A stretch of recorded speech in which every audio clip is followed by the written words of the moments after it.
가정 예배 드리는 곳마다 하나님께서 은혜 주시고 응답하실 것을 확신합니다. 가정 예배는 축복의 통로입니다.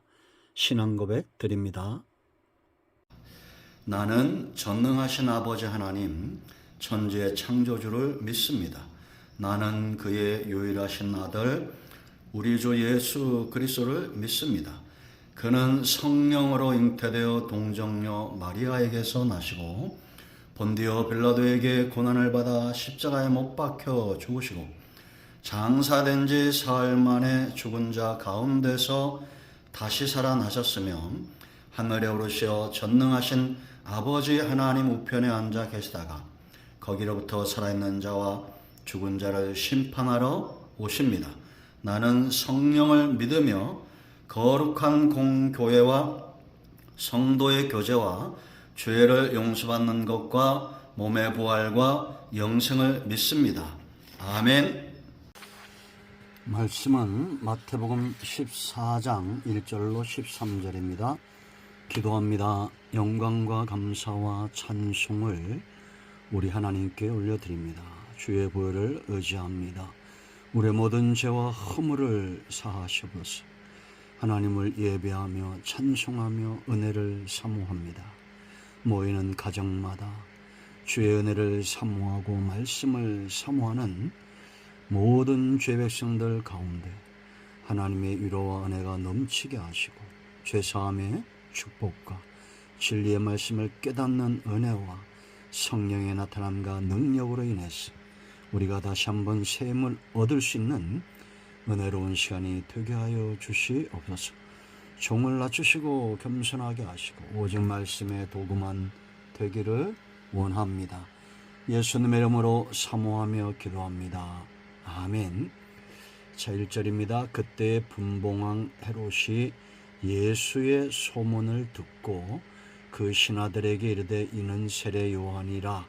그가 죽은 자 가운데서 살아났으니 그러므로 이런 능력이 그 속에서 역사하는 도다 하니라.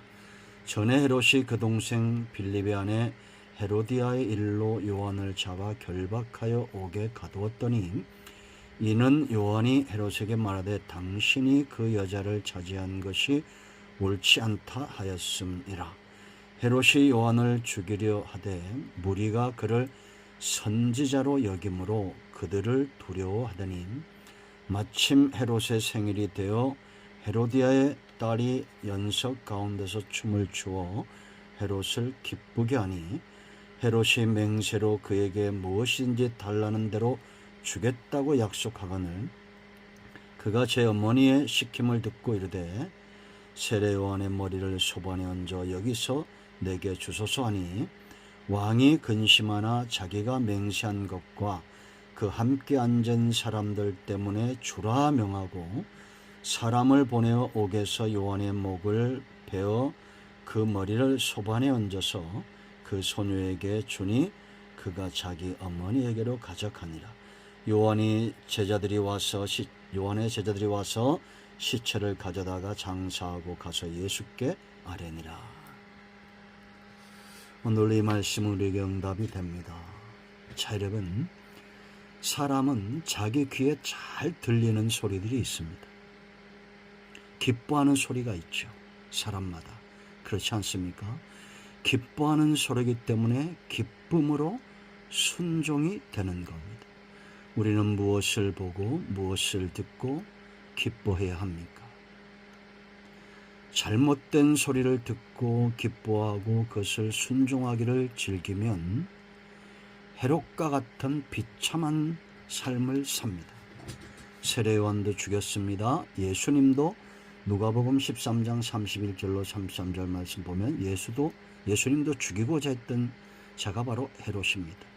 예수님은 그를 향해서 저 여우다라고 말합니다. 악한 자죠. 아마 성경에 나오는 가장 악한 자 중에 하나가 바로 헤롯입니다. 그런가 하면 세례 요한은 어떻습니까? 그의 삶이 있습니다. 예수님이 그를 어떻게 평가하느냐가 굉장히 중요하죠. 여자가 낳은 자 중에 가장 귀한 자였습니다. 복된 자였습니다. 예수님의 길을 예비하는 자였습니다. 그런데 오늘 본문에 세상적으로 보면 정말 비참한 생의 마지막을 당합니다. 헤롯과 헤로디아에 의해서 그 머리가 잘려집니다. 비참한 생애 같지 않습니까? 아마 이렇게 살고자 하는 사람들은 없을 겁니다. 그러나 영원을 믿고 영원한 삶을 내다보며 하나님의 나라를 보는 자들은 세례 요한의 삶이 헤롯과는 비교도 안 될 만큼 영광스러운 삶이었다는 것을 우리가 압니다. 이제 오늘 이 본문을 잘 주목해 보세요. 과연 우리는 어떤 소리를 듣고 어떤 소리를 기뻐하는가? 1절 2절 말씀 보면 예수의 소문을 듣습니다. 주의 예수님이 이 땅에 오셨다. 예수님의 메시아됨의 증거가 나타나고 있다. 얼마나 기쁜 소리입니까? 맨발로라도 쫓아가서 그 주님의 옷자락을 붙들고 싶은 그 주님의 눈과 그 소리를 듣고 싶은 열망이 아마 저와 여러분에게 있을 겁니다. 이 소문 내게 들려온다고 생각해 보십시오. 그런데 이 소문을 누가 들었습니까? 헤롯이 들었어요. 그때 분봉한 헤롯이 예수의 소문을 들었다. 그럼 이 다음은 어떻게 기록되어야 됐습니까? 헤롯이 뛰쳐나가 주님을 만나고 그 앞에 엎드려 통회하고 내가 하나님과 사람 앞에 죄를 지었으니 내 소유의 절반을 팔아 가난한 자들에게 나눠줄 것이며 주님이 기뻐하는 삶을 살고자 합니다. 이랬으면 얼마나 좋을까요? 그러나 그런 순종은 기뻐하는 마음에서 비롯되는데 헤롯에게는 그런 기쁨이 없었습니다. 오히려 두려움과 근심이 있었어. 2절 보세요. 그 신하들에게 이르되 이는 세례 요한이라 그가 죽은 자 가운데서 살아났으니 그러므로 이런 능력이 그 속에서 역사하는도다. 그가 세례 요한을 죽었지만 세례 요한은 천국 갔지만 이 땅에서 모든 고난과 사역을 다 완수하고 고난을 극복하고 천국 갔지만 헤롯은 그를 죽인 그 불안감, 그 근심에 사로잡혀 있습니다. 결국 죄가 그 마음을 가리고 눈을 가려서 주님의 소리를 듣고도 기뻐할 수가 없습니다. 뛰쳐나갈 수가 없습니다. 회개하지 못합니다. 죄는 이런 것입니다. 여러분, 예수님에게는 메시아됨의 증거가 있었습니다. 진리의 말씀이 주님을 통해서 선포되고 있었습니다. 수많은 사람들이 주님 앞에 나와 회개하고 하나님 나라를 유업을 얻고 그 중에 어떤 이들은 제자가 되고 호산나 다윗의 자손이여 찬송하리다 구원해 주러 오시는 이여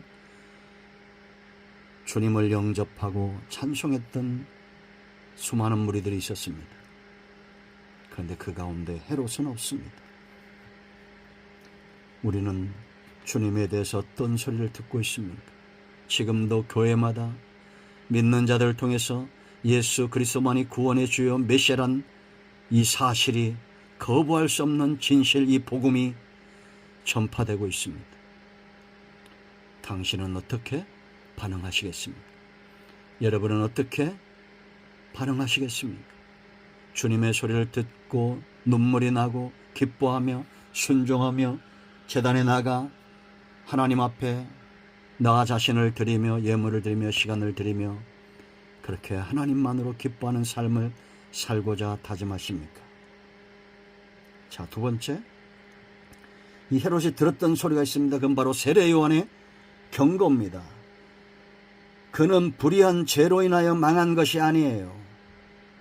자기 동생의 아내를 취하고 아주 악하고 음란한 것이죠. 그러나 이 죄로 망한 것이 아닙니다.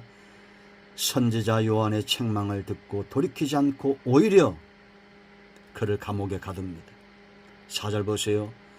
이는 요한이 헤롯에게 말하되 당신이 그 여자를 취한 것이 옳지 않다 하였습니다. 이 말을 듣고 3절에 요한을 잡아 결박하여 옥에 가두었습니다. 이 요한을 죽이고자 했어요. 그런데 5절 말씀 보세요. 헤롯이 요한을 죽이려 하되 무리가 그를 선제로 여김으로 그들을 두려워하니라. 경고의 음성을 들었으면 하나님을 두려워하고 선제를 두려워해야 되는데 오히려 무리를 두려워합니다. 사람을 두려워합니다.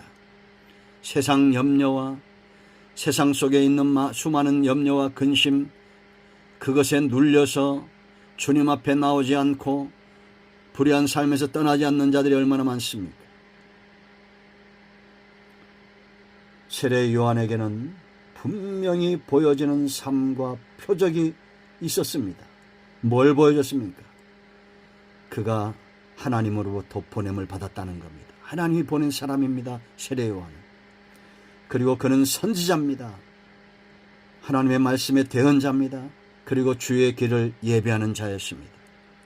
분명히 표적과 삶으로 나타났습니다. 예수님이 오시기 전 마지막 선지자로 하나님은 요한을 보냈습니다. 그럼에도 헤롯은 불의함을 버리지 않고 진리의 말씀과 경고의 음성을 듣지 않고 두려워하지 않고 요한을 가두고 죽입니다. 지금도 이런 삶, 이런 인생들은 너무나 많습니다. 하나님의 음성을 두려워하지 않습니다. 하나님으로부터 보냄을 받은 자들을 두려워하지 않고 주의 성전을 두려워하지 않습니다. 두려움과 경외는 하나입니다. 거룩한 두려움에서 하나님을 경외하는 신앙이 나옵니다. 세상의 것들을 사모하고 세상 사람들을 두려워하고 하나님을 두려워하지 않고 업신여기며 말씀에서 돌아섭니다. 지금도 하나님은 끊임없이 주의 백성들을 통해서 말씀을 보내십니다. 위경에서 건지기 위함입니다. 지금 감옥에 갇힌 세례 요한이 위경에 처한 것이 아니라 영원히 지옥을 향해서 달려가고 있는 세례 요한이, 헤롯이 더 위험한 지경에 처한 겁니다. 세례 요한은 그 감옥에서 살아날 것입니다. 부활을 경험할 것입니다. 하나님 나라를 유업으로 얻을 거예요. 그러나 헤롯은 그 왕자에서 자신이 왕노릇하고 있는 하나님의 음성을 듣지 않고 있는 그 자리에서 영원한 지옥 형벌을 받게 될 것입니다. 우리는 무엇을 두려워합니까? 하나님을 두려워하십시오. 거룩한 주의 음성을 두려워하고 그 앞에 나아가 회개하며 통회하며 하나님 나라를 유업으로 얻어야 됩니다. 그가 들었던 소리가 있습니다. 악녀의 소리. 세례 요한의 경고를 무시하고 예수의 소문을 듣고 회개치 않고 메시아가 이 땅에 왔음에도 돌이키지 않을 때 이 사람 주변에 사탄이 역사합니다. 6절 보세요. 마침 그랬습니다. 사단은 기회를 잘 포착합니다. 헤롯의 생일이 되어 헤로디아의 딸이 연석 가운데서 춤을 추어 헤롯을 기쁘게 하니 헤롯이 맹세로 그에게 무엇이든지 달라는 대로 주겠다고 약속하거늘. 이 말씀은 여기서 해야 될 것이 아니라 그가 하나님 앞에서 세례 요한 앞에서 해야 될 말이죠. 8절 보세요. 그가 지 어머니의 시킴을 듣고 이르되 세례 요한의 머리를 소반에 얹어 여기서 내게 주소서 하니. 왕이 근심합니다. 이걸 왜 근심합니까? 불의를 왜 근심합니까? 진리 가운데 서면 되죠. 자기가 맹세한 것과 그 함께 앉은 사람들 때문에 이 사람은 온통 두려움에 쌓여 있죠. 세례 요한을 죽인 것 때문에 두려워하고 사람들 때문에 두려워하고 헤로디아 때문에도 두려워합니다. 사람을 보내어 옥에서 요한의 목을 베어 그 머리를 소반에 얹어서 그 소녀에게 주니 그가 자기 어머니에게로 가져가니라. 헤롯의 인생에 가장 어리석고 불행한 삶이 지금 나타나고 있습니다. 악한 자의 소리를 듣습니다. 헛된 맹세에 근심하고 사람을 두려워하여 의인을 죽입니다. 어떤 소리가 우리 속에 들려올까요? 우리는 어떤 소리를 기뻐해야 됩니까? 내가 기뻐하고 순종하는 소리, 하나님의 입에서 나오는 그 진리의 말씀이기를 원하고, 지금도 교회마다 성도들마다 퍼지고 있는 예수 그리스도에 대한 이 소문, 메시아됨의 이 진리의 말씀, 이 주님을 기뻐하기를 원합니다. 여러분, 이제 말씀을 맺습니다. 합심해서 기도하시고, 마무리 기도하시고, 가장이 마무리 기도하시고, 주님 가르친 기도로 예배를 마치시면 되겠습니다. 오늘도 구원의 소리가 저와 여러분의 가정에 들려오고 있습니다. 아멘. 할렐루야. 오늘도 응답이 우리 가운데 임하였습니다. 아멘.